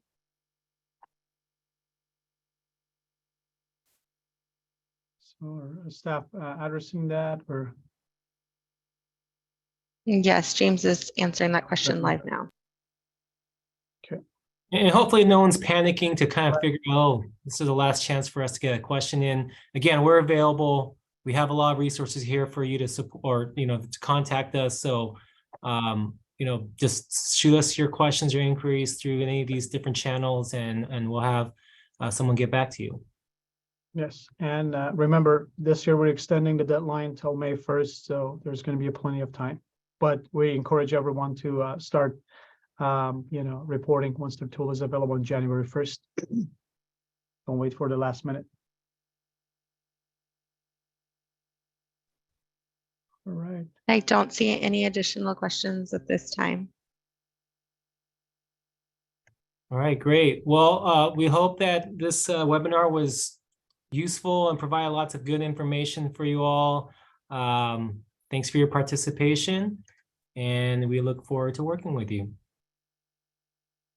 Thanks. And as a reminder, a copy of this webinar will be posted on the AER webpage as soon as it is feasible for us to get that up. It will be made available. Great. Thanks, everyone, and have a great evening. Thank you. Thank you.